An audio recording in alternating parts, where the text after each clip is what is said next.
Movie शुरू होती है और हम सारा नाम की एक औरत को देख पाते हैं। फिर जब वो नहा रही होती है तब उसे इलेक्ट्रिक शॉक लगता है और ऑन द स्पॉट उसकी डेथ हो जाती है। फिर हमें 1 साल बाद का सीन दिखाया जाता है। उधर हम एलिस को देख पाते हैं। वो पॉल की दूसरी वाइफ है। मूवी के शुरू में हम जिस सारा को देखे थे वो पॉल की पहली वाइफ थी। पॉल बिजनेस ट्रिप पे गया है और एलिस अभी पॉल के घर जा रही है क्योंकि 1 हफ्ते बाद पॉल और सारा का बेटा मार्कस हॉस्टल से वापस आने वाला है।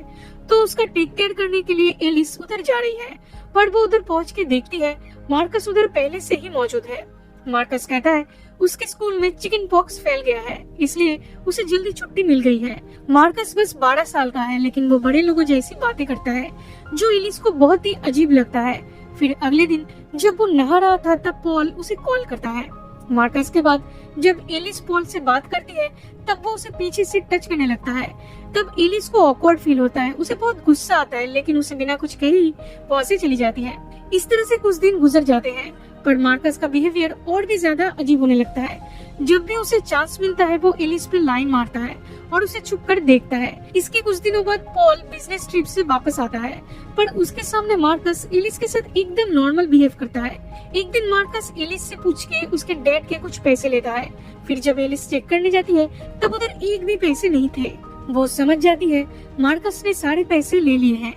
इसके बारे में वो पॉल को बताती है, पर जब पॉल चेक करता है तब उधर पूरे पैसे रखे हुए थे। पॉल इसके बारे में मार्कस से बात करता है तो मार्कस कहता है एलिस मुझे पसंद नहीं करती, इसलिए मेरे बारे में झूठ बोल रही है। वो मुझे आपसे दूर करना चाहती है और मुझे लगता है एलिस की दिमागी हालत कुछ ठीक नहीं है, क्योंकि वो मेरे साथ अजीब बिहेव करती है और बहुत ही झूठ बोलती है। फिर रात को एलिस जब सो रही थी तब मार्कस उसके बेडरूम में आता है और उसे गंदी नजर से देखने लगता है।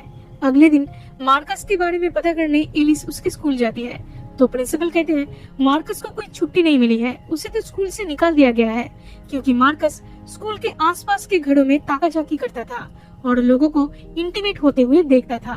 फिर घर पहुंच के एलिस कुछ सामान रखने ऊपर के स्टोर रूम में जाती है तो उसके बेडरूम के ठीक ऊपर उसे एक होल दिखता है। वो समझ जाती है ये मार्कस ने ही किया है। वो यहाँ से पॉल और एलिस को इंटीमेट होते हुए देखता है और एलिस को ड्रेस चेंज करते हुए भी देखता है। तब एलिस जाके उसे कन्फ्रंट करती है। वो पूछती है तुम मुझे इस तरह से क्यों देखते हो? मार्कस कहता है उसे ऐसा करते मजा आता है। तब एलिस पूछती है क्या तुम अपनी मॉम सारा को भी ऐसे ही देखते थे? मार्कस कहता है नहीं, वो तुम्हारी तरह अट्रैक्टिव नहीं थी। फिर एलिस पूछती है क्या तुम्हें सारा की डेथ के बारे में पता है? क्योंकि जब सारा की डेथ हुई थी तब घर पे बस तुम और सारा ही थे। मार्कस कहता है सारा की डेथ हार्ट अटैक से हुई थी। तब एलिस कहती है झूठ मत बोलो, सारा की डेथ इलेक्ट्रिक शॉक से हुई थी और तुम्हें इसके बारे में सब कुछ पता है, पर मुझसे छुपा रहे हो।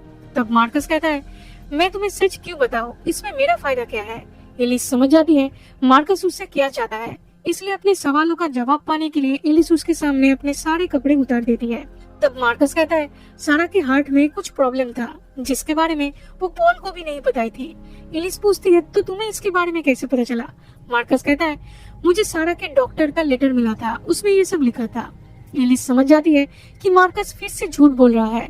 वो उस पर बिलीव नहीं करती और वहाँ से चली जाती है। फिर वो पॉल को स्टोर रूम में ले जाती है उस होल को दिखाने, पर वो लोग देखते हैं उधर कोई भी होल नहीं है। असल में मार्कस ने इसे रिपेयर कर दिया है। एलिस पॉल को समझाने की बहुत कोशिश करती है और कहती है मार्कस छुप के हम दोनों को यहाँ से देखता है, पर पॉल उस पर बिलीव नहीं करता। उल्टा उसे लगता है एलिस की मेंटल कंडीशन खराब होती जा रही है। इसके कुछ दिनों बाद एलिस को पता चल जाता है कि मार्कस ने ही सारा का खून किया है। मार्कस ने सारा के बाथटब में एक खराब हीटर लगा दिया था, जिससे उसे शॉक लगा और ऑन द स्पॉट उसकी डेथ हो गई थी। एलिस बड़े ही चालाकी से मार्कस से और भी इंफॉर्मेशन निकालने की कोशिश करती है। तब मार्कस कहता है उसे लोगों को टॉर्चर करने में मजा आता है, इसलिए उसने सारा का खून किया था और उसका नेक्स्ट टारगेट है एलिस। बहुत जल्दी वो एलिस को भी मार देगा। एलिस ये सुनकर परेशान हो जाती है। उसे समझ में नहीं आता वो क्या करेगी, क्योंकि कोई भी उसकी बातों पे बिलीव नहीं करता। ऊपर से पॉल को लगता है एलिस पूरी तरह से पागल हो चुकी है। धीरे धीरे उसकी हालत इतनी खराब हो जाती है कि उसे एक मेंटल असाइलम में रखा जाता है। उधर उसे पैनिक अटैक्स के साथ बुरे सपने भी आते हैं। एक बार वो सपने में देखती है खुद की जान बचाने के लिए उसने मार्कस को ही मार दिया है। कुछ महीने बाद एलिस बिल्कुल ठीक हो जाती है। दिन वो फिर से पॉल और मार्कस के साथ रहने लगती है। एक दिन ये लोग घूमने जाते हैं। उधर एलिस पॉल के साथ कुछ टाइम स्पेंड करती है तो मार्कस अपने डॉग के साथ खेलने लगता है। फिर वो मार्कस के पास जाती है और सारा की मौत को लेकर हंसने लगती है। वो कहती है, अच्छा हुआ तुमने सारा को मार दिया, वो इसी लायक थी। तब मार्कस कहता है, मैं अब तुम्हें नहीं मारना चाहता, क्योंकि तुम भी मेरी तरह बन चुकी हो, मेरी तरह सोचती हो, मेरी तरह बात भी करती हो, और मैं तुम्हें पसंद भी करने लगा हूँ। ये दोनों डिसाइड करते हैं पॉल को मार के उसके पैसे लेकर कहीं दूर चले जाएंगे। इसके बाद एलिस को एक कार दिखती है जो बहुत ही स्पीड से जा रही थी। तब एलिस मार्कस के डॉग का टॉय जोर से रोड पे फेंकती है। जब वो डॉग रोड पे अपना टॉय लेने जाता है तब मार्कस भी उसके पीछे जाता है। इसी दौरान मार्कस उस कार से टकरा जाता है और ऑन द स्पॉट उसकी डेथ हो जाती है। एलिस ये देखकर स्माइल करती है और कहती है उसका प्लान काम कर गया, अब वो आजाद है। इसी के साथ ये मूवी यहीं पे खत्म हो जाती है।